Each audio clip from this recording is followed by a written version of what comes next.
para o sangue, que eu vou aplicar em 4 lugares diferentes. Por isso que eu digo que aí precisa, dependendo da gravidade. Então eu tirei 20 centímetros e dava 5 em cada braço e 5 em cada nádega. Quer dizer, a finalidade não era os 20 num lugar, era guerrilha, atacar por todos os lados. Bom, dito isso, parece impossível. Isso foi no dia 10 de setembro de 76, que eu comecei o tratamento, e eu fiz com as minhas mãos, dentro da clínica médica do hospital, em que eu é que era o aplicador. Eu fazia a aplicação no leito ali. Diário? Não, de 3 em 3 dias. 3 em 3 dias eu fiz, porque eu precisava um tratamento maciço. No dia 10 de outubro, essa doente saiu andando do hospital. Andando. Depois de 8 meses de maca. Andando. E depois de um ano, eu aí, na ilusão, né? Nessa época eu ainda tinha muitas ilusões, eu resolvi, porque eu tinha feito, veja bem, uma documentação fotográfica antes de começar o tratamento. Então eu tinha tudo como ela era. Eu tinha feito todo esse tratamento dentro de um hospital público, à vista dos colegas em que eu era o chefe da clínica médica. Todo mundo acompanhando aquilo. Eu tinha um resultado, um exame histopatológico, anatomopatológico, comprovando a doença, com uma dermatologista que tinha sido residente médica nos Estados Unidos, tinha vindo de lá, com PhD, daquela cobra mesmo. Então eu tinha tudo ali para fazer um trabalho que era irretorquível, não tinha ninguém que pudesse botar defeito nesse trabalho, não tinha condição, porque estava dentro do hospital público, toda a testemunha de todo mundo ali, todo mundo assistindo, e num caso de doença incurável, nas melhores clínicas do mundo, não é nada. Bom, um ano depois, já a doente andando a contar, vida normal, trabalhando com dona de casa. Bom, quando ela já devia estar igual um pedaço de madeira, né? Às vezes pior. Aí, surgiu em maio, todo ano tem um concurso, Roche Hospital da Aeronáutica. E eu entrei nesse concurso e mandei esse trabalho. Esse trabalho era a base do trabalho era originalidade. O trabalho mais original é que seria premiado. Minha surpresa, quando eu mandei isso tudo, comprovado, feito dentro do hospital, tudo, quer dizer, não é no meu consultório, à vista de todo mundo, uma doença que não se curava. O trabalho não foi publicado, e o trabalho publicado e premiado foi o efeito da poluição nos escolares da Grande São Paulo, de Erval Pina Ribeiro.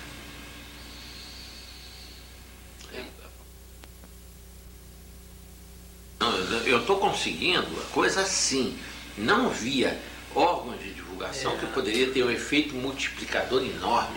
Por exemplo, eu tenho um trabalho até publicado, eu trato de asma bronca, tenho curado um horror de pessoas.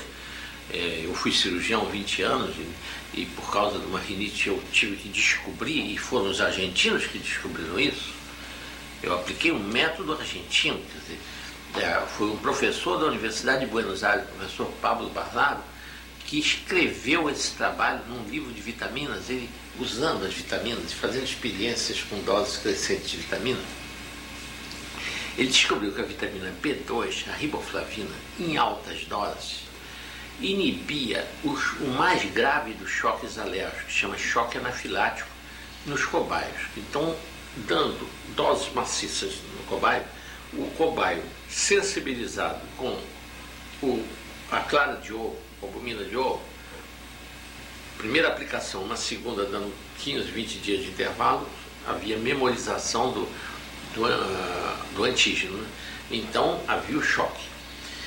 Todas as cobaias que recebiam a segunda dose da albumina de ovo morriam em choque anafilático, em asfixia. Aí, dando altas doses de riboflavina, foi a única vitamina, a cobaia já não morria. E ele registrou isso no livro dele, foi a editora Ateneu, o livro chama-se Vitamina, e do professor Pablo Barlaro, professor de universidade, da Universidade de Buenos Aires, toda a Faculdade de Medicina de Buenos Aires. Então eu usei aquilo. Eu sofria de uma rinite tremenda. Agora veja, quando comecei a tomar os comprimidos de riboflavin, que era do laboratório Abbott, até chegar aos 80 miligramas. Quando cheguei a 80 miligramas, minha rinite cessou. Foi um sucesso. Aí estabeleci a dosagem e tal. E aí começou outras pessoas, tinha uma gente, quantidade, pingando remédio sem parar no nariz, outros com crise de asma. Comecei a dar isso. Sabe o que aconteceu? O laboratório Abbott retirou o produto. Porque diminuía a venda de outros todos, né, que usavam para aquilo e que não curavam coisa nenhuma. Então retirou o produto. Aí eu tive que fazer, durante anos, ela que é farmacêutica, fazia as cápsulas, anos e anos e anos, para eu tratar dos meus doentes como atrás hoje. Só que agora eu não faço mais, agora quem faz essas farmácias de manipulação, e eu tenho uma quantidade enorme de pessoas que eu tratei, que já curei aos milhares, não quero nem trabalhar e tenho que trabalhar uma quantidade enorme de tempo. Mas tudo, e no entanto, foi uma descoberta de um professor da Universidade de Buenos Aires, que eu apliquei em ser humano, ele só fez esse cobaia, mas eu sabia que eu estava usando uma vitamina sem nenhuma contraindicação. Não tinha risco algum. Então, eu fiz. Quem foi o primeiro cobaia? Fui eu mesmo, humano. Fui eu mesmo, na minha rinite. E fiquei tão entusiasmado com aquilo que deixei a cirurgia, porque a cirurgia, o que eu fazia, os outros podiam fazer. E esse eu tinha descoberto algo que ninguém podia. Aí eu, nessa época, eu era presidente do INPS, né, 70, e as revistas médicas, aí eles me respeitaram, então resolveram publicar. E meu trabalho foi publicado em 2 revistas médicas, Revista Brasileira de Medicina e Jornal Brasileiro de Medicina. Foi um sucesso. No Brasil inteiro me pediam um remédio, foi um sucesso mesmo.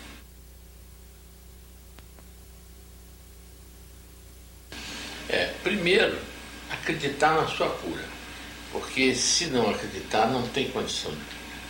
Quer dizer, primeiro é lutar por isso.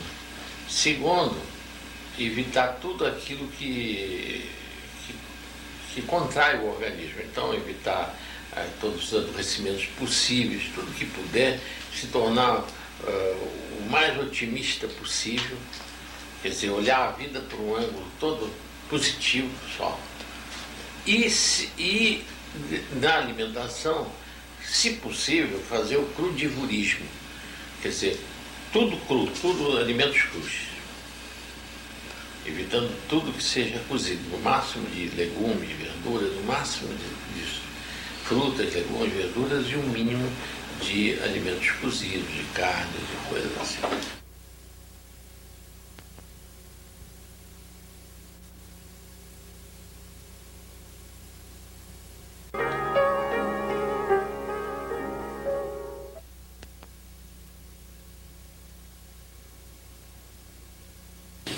Uma coisa simples, mas de difícil apreensão por vezes, pela história da nossa civilização, é que nós somos o nosso corpo.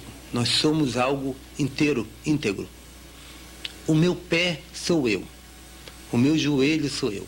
Se eu tenho uma atitude perante a vida, se eu sou uma pessoa contida, o meu braço é contido, a minha garganta é contida. Isso é muito importante para a gente também entender as patologias e as disfunções que ocorrem conosco.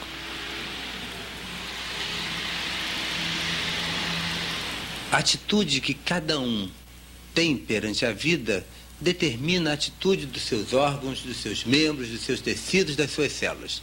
Reich percebeu isso com bastante profundidade no processo de câncer, quando ele viu que, na verdade, era uma patologia que, de alguma maneira, nós produzimos quando assumimos determinadas atitudes. E atitude que, de certa forma, condensa a história do que possa ser pessoalmente uma opção pelo câncer, por essa biopatia, é a atitude de resignação. É importante que a gente compreenda que não existe, é impossível existir uma doença que seja somente do psíquico ou somente do somático. E é importante a gente notar que essas patologias, mesmo essas novas síndromes que acontecem, elas sempre trazem no seu bojo, atrás de si, um conjunto de atitudes que devem ser encaradas, devem ser mexidas no processo de cura.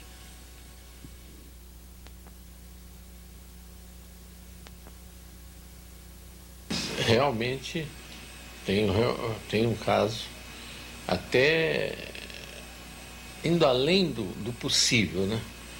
Era um caso de um dentista que contraiu AIDS profissionalmente, trabalhando, não faz parte de grupo de risco, nada. Quer dizer, ele é do grupo de risco por ser dentista, mas não é homossexual, não é nem hemofílico, não contraiu, a não ser pelo contato direto com a boca dos pacientes que ele tratava e que ele não usava máscaras. Esse rapaz, durante 2 anos, ele esteve com o vírus HIV positivo.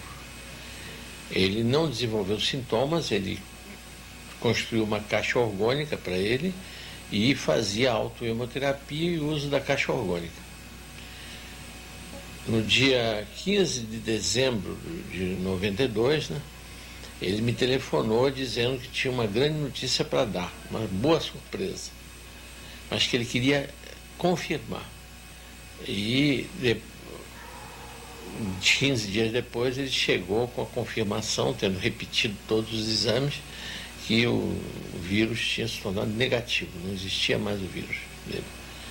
E isto confirmado com...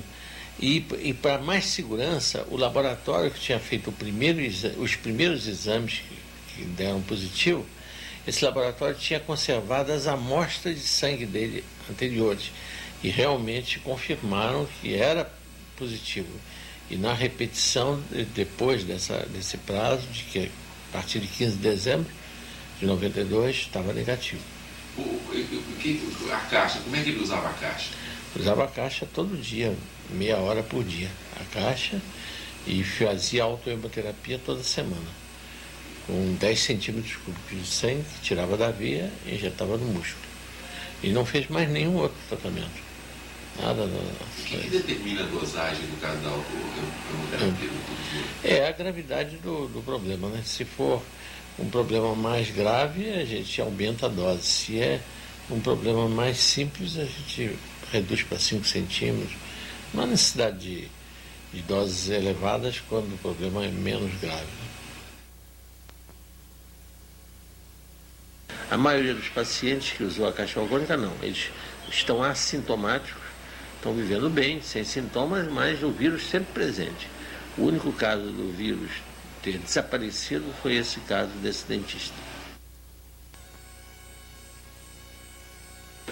Ah, sim, tenho certeza que ajuda muito, porque, como eu expliquei,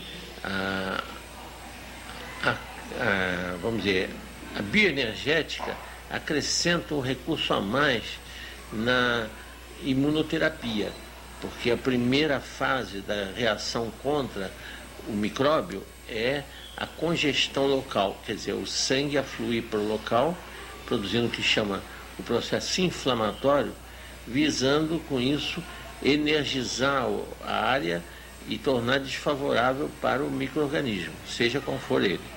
Bom, com a bioenergética nós elevamos o potencial energético do organismo do aidético. E o vírus, embora sendo intracelular, embora habitando dentro da célula, ele não se prolifera com a mesma facilidade. Ele não consegue, a célula fica menos debilitada, ele não consegue destruir essas células com a mesma facilidade. Então a caixa orgânica já tem usado até em casos de AIDS e tem dado muito bom resultado. O único cuidado mesmo é não haver abuso. Havia um exagero de tempo de uso desses aparelhos.